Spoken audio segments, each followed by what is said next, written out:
And I want us to go back a few years, where the issue of globalization, opening up markets, was a very painful pill that some of you will remember. Many of us on the African continent were forced to swallow by the IMF at one stage. You must liberalize. You must open up. Must open up your markets. It's the only way to grow. Here we are today, years down the road, and some of those who led that pressure are now closing up their markets and saying, no, no, no, no, no, no, no. We now are looking more inward. Major impact in the UK.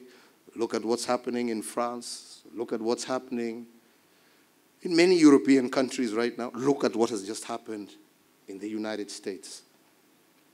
So this is something that we on the African continent must seriously reflect upon as we move forward. Because even as we open up our markets, we need to ask ourselves, who are we opening up our markets to?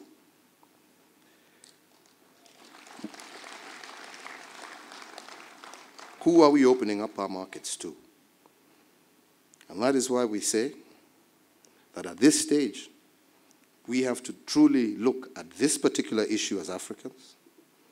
And to me, I believe it is a time for us to look at globalization differently and to localize globalization and to say what we need to do is to open up our African markets to African goods, to African services, to African trade,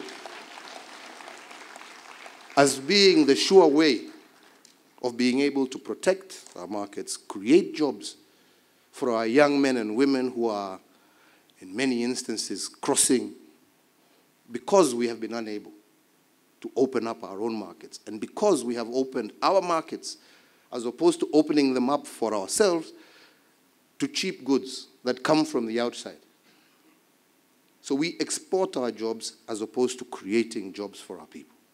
But we will only be so able to do if we fast-track the African integration agenda and allow ourselves to open up our markets to our fellow Africans, and to recognize, as I always say, that within the African continent, we are not in competition with each other. We must complement one another and understand that it is the principle of complementarity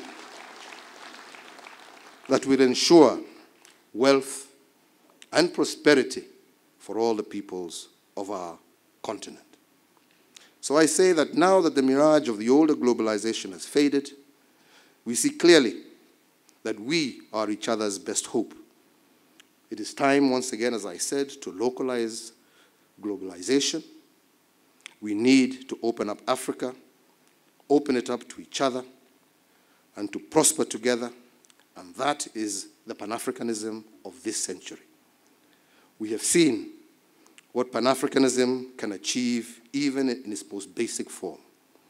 It won us freedom from colonialism, and it has recently placed the African agenda also on the global stage.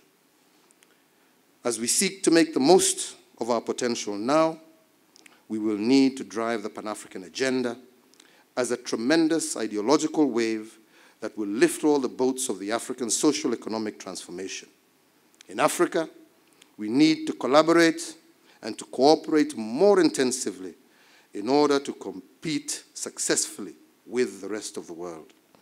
We need to open our borders, connect our people, increase trade, support innovation, and promote African knowledge.